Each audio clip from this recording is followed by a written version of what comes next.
Hello viewers, Tollywood story এক্সপ্লেনারে সবাইকে স্বাগত জানিয়ে তোমাদের পছন্দের ধারাবাহিক রাঙামতি তীরন্দাজের আজকের পর্বের রিভিউ আমি শুরু করছি। শুরুতেই সত্যজিৎ বাবু বাড়িতে সবাইকে বলছে যে ওই ওড়না দেওয়া মহিলাটি হোলির পার্টিতে এমনকি তার মনে হচ্ছে মিস কলকাতা কম্পিটিশনেও উপস্থিত ছিলেন। শুনে তখন বৃন্দা বলছে রাঙাকে, আচ্ছা রাঙা, তুমি একটু মনে করে বলো তো যে তোমার কি সেরকম কোনো শত্রু আছে? এরপর সত্যজিৎ বাবুকেও বলছে যে তাহলে কি ওই বাচ্চাটাকে জলে ফেলে দেওয়ার ব্যাপারে ওই মহিলাটা ইনভলভ আছে? তখন এটা শোনার পর সত্যজিৎ বাবু বলছেন যে সেটা এখনো ক্লিয়ার হয়নি, আমরা এখনো ইনভেস্টিগেশন করছি, কিন্তু খুব তাড়াতাড়ি আমরা খুঁজে বের করব, আর খুব তাড়াতাড়ি এটাকে আমরা খুঁজে বের করব বলে আশা করছি। এটা শোনার পর কিন্তু রাঙাকে সবাই ঘরে নিয়ে চলে যায়। একলব্য তখন সত্যজিৎ বাবুকে বলছে যে এর একটা কনক্লুশন হওয়া এবার কিন্তু খুব দরকার। সেখানে এত সিসিটিভি ক্যামেরা থাকার পরেও কিন্তু একজন স্কার্ফ পরা মহিলা নাকি ঢুকে এইভাবে ক্ষতি করে দিতে পারে। এটা তো খুব সিরিয়াস ম্যাটার, এটার তো একটা হেস্তনেস্ত করতেই হবে। আর এর উত্তরে তখন সত্যজিৎ বাবু বলছেন যে টাকার জন্য যে কেউ এটা করতে রাজি হয়ে যাবে। এরপরে দেখা যাচ্ছে বৃন্দা আহিরিকে তার ঘরে ডেকে এনেছে, এনে জিজ্ঞেস করছে যে ওই মহিলাটা আবার কে, যে রাঙাকে এরকমভাবে বিপদে ফেলার চেষ্টা করছে। এটা শুনে তখন আহিরি বলছে যে সেটা তো তার জানার কথা নয়। বৃন্দা তো ভাবছে আর বলছে যে সে তো এটা করেনি, তাহলে করলোটা কে? এরপরে তো বৃন্দা জিজ্ঞাসা করছে যে তার সাথে তাদের বিয়ের ব্যাপারটা নিয়ে কিছু আলোচনা করেছে কিনা বৃন্দা, এমনকি রাঙা তার ডিভোর্স পেপারটা নিয়ে কিছু ফাইনাল করেছে কিনা। বৃন্দা বলছে ডিভোর্সটা হতে মিনিমাম তো কিছু সময় লাগবে। তখন আহিরি বলছে একলব্য তাকে নাকি ঝুলিয়ে রেখেছে। বৃন্দা এই সমস্ত কিছু মাথায় ঢুকাচ্ছে আহিরির, যে একলব্য তাকে অনেকদিন ধরে ঝুলিয়ে রেখেছে। আর রাঙার সব থেকে বড় জোর নাকি বড়বাবু আর মা ছাড়া তার স্মৃতির সিঁদুর, যেই সিঁদুরের জোরে সে কাজের মেয়ে থেকে এই বাড়ির বউ হয়ে উঠতে পেরেছে, একেবারে জাকিয়ে বসেছে এই সংসারে। আর আহিরি যদি এখনও বুঝতে না পারে আর যদি চুপ করে থাকে তাহলে অনেকটা দেরি হয়ে যাবে, আর আস্তে আস্তে তাকে সাইডলাইনের মতো বাইরে বের করে দেওয়া হবে। আহিরি তখন কি করছে, বৃন্দার কথা শুনে মন খারাপ করে বলে যে হ্যাঁ, এই ব্যাপারে সে কথা বলবে। এই বলে ওখান থেকে চলে যেতে চাইলে তাকে আরও সিরিয়াসভাবে এই ব্যাপারটাকে দেখতে বলে বৃন্দা। আর এটাও বলে যে তুমি কিন্তু আর লেট করো না এই সমস্ত ব্যাপারে, না হলে কিন্তু এই বাড়ির দরজা তার জন্য চিরদিনের মতো বন্ধ হয়ে যাবে।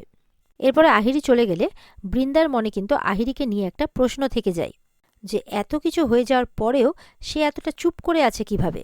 ওদিকে দেখা যাচ্ছে ডক্টর এসে গেছে। ডক্টর কিন্তু এবার রাঙার চোখের ব্যান্ডেজটা খুলছেন, আর রাঙা এবার ডক্টরের কথা মতো আস্তে আস্তে চোখটা খোলার চেষ্টা করছে। একলব্য রাঙাকে সাহস দিচ্ছে যে ভয় পেও না রাঙা, আমি আছি, আমরা সবাই এখানে আছি। ডাক্তারবাবু বলছেন যে ঝপ করে চোখটা খুলবে না, হঠাৎ করে চোখে আলো পড়লে ক্ষতি হতে পারে। এরপরে রাঙা কিন্তু চোখটা একটু খুলতে খুলতে আবারও বন্ধ করে দেয় ভয়ে। একলব্য বলছে ভয় পেও না রাঙামতি, আস্তে আস্তে চোখটা খোলার চেষ্টা করো, চোখ খোলো, তুমি আবারও সবটা দেখতে পাবে। এটা শুনে একলব্যর মাও বলছে হ্যাঁ তুমি দেখতে পাবে, চোখটা খোলো, যে খোল মা, আস্তে আস্তে চোখটা খোল। এরপরে রাঙা চোখ খুলতে দেখছে যে চোখের সামনে একলব্যের মা আর একলব্য কেমন ঝাপসা ঝাপসা হয়ে যাচ্ছে। আবার কিছুক্ষণ পর দেখছে তারা একদম পরিষ্কার স্বচ্ছ হয়ে যায়। তখন রাঙার মুখে হাসি ফোটে। রাঙার মুখে হাসি দেখে তখন একলব্যের মায়ের মুখে একলব্যের মুখে হাসি ফোটে। তারপরে আবার দেখছে রাঙা চোখের সামনে সব ঝাপসা হয়ে গেল। রাঙা আবার চোখটা বন্ধ করে। তখন একলব্যের মা বলছে কি হয়েছে মা, বল আমাদের, দেখতে পাচ্ছিস তো তুই? বলছে যে আমি দেখতে পাচ্ছি না কিছু, চোখের সামনে কেমন সব ধোঁয়া ধোঁয়া হয়ে যাচ্ছে, আমি তোদেরকে দেখতে পাচ্ছি না। তখন ডাক্তারবাবু বলছেন ভয় পেও না, এতটা অধৈর্য হলে চলবে না, একটু সময় লাগবে, তোমার চোখের একটা বড় মেজর অপারেশন হয়েছে, দৃষ্টিশক্তি ফিরে পেতে একটু সময় লাগবে, তবে আস্তে আস্তে তুমি তোমার পুরো দৃষ্টিটাই ফিরে পাবে, কিন্তু তাড়াহুড়ো করলে সমস্যা বাড়বে। এদিকে তো ডাক্তার টাইম মতো ওষুধ দেওয়ার কথা বলে, টাইম মতো ড্রপগুলো দেওয়ার কথা বলেন আর চলে যায়।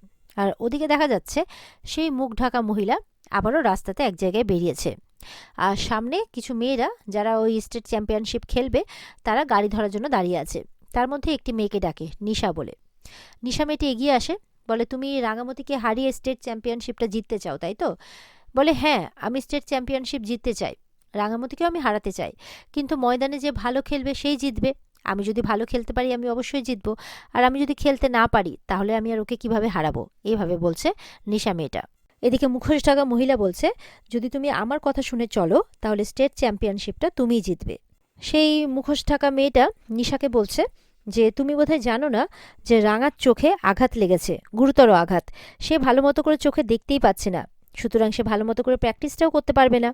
আর যখন প্র্যাকটিসটাই করতে পারবে না ভালো করে, তখন স্টেট চ্যাম্পিয়নশিপ খেলবেই বা কী করে আর জিতবেই বা কী করে? এটা শুনে কিন্তু নিশা মেয়েটা একটু খুশি হয়। এরপরে মহিলাটি বলছে নিশাকে যে আমি জানি যে তুমি চাও না যে রাঙামতি জিতুক। ডিস্ট্রিক্ট চ্যাম্পিয়নের দিনও তুমি রাঙাকে একটা ঘরে আটকে রেখেছিলে। এটা শুনে তো নিশা মেয়েটা ঘাবড়ে যায়। আগে বহুবার তুমি রাঙাকে বিপদে ফেলার চেষ্টা করেছো।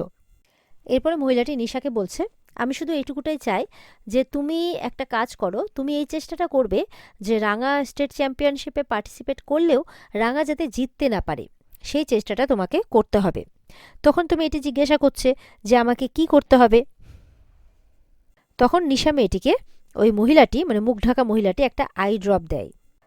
যতদূর সম্ভব এই আই ড্রপটা দেওয়াতে রাঙার চোখটা ধীরে ধীরে আরও নষ্ট হয়ে যাবে, সেই প্ল্যানটাই করেছে এই মহিলাটি, যেটা নিশাকে দিয়ে করাবে। ওদিকে তো রাঙা খুব কান্নাকাটি করছে। রাঙাকে দেখে তখন একলব্যের মা বলছে বোকা মেয়ে, তুই কাঁদছিস কেন? দেখিস সব কিছু ঠিক হয়ে যাবে। মনটাকে একটু শক্ত কর, এইরকম সময়ে মনটাকে শক্ত করতে হয়। রাঙা তো শুধু মনে মনে একটাই কথা ভেবে যাচ্ছে যে সে স্টেট চ্যাম্পিয়নশিপটা খেলতে পারবে তো। একলব্য তখন বলছে তুমি নিশ্চয়ই পারবে খেলতে, কারণ একলব্য রাঙার ব্যাপারে খুবই কনফিডেন্ট। একলব্যের মা বলছেন যে আজ থেকেই তোর চোখের ড্রপ দেওয়া শুরু হয়ে যাবে, আর কাল থেকেই সে আবার প্র্যাকটিসটা শুরুও করতে পারবে।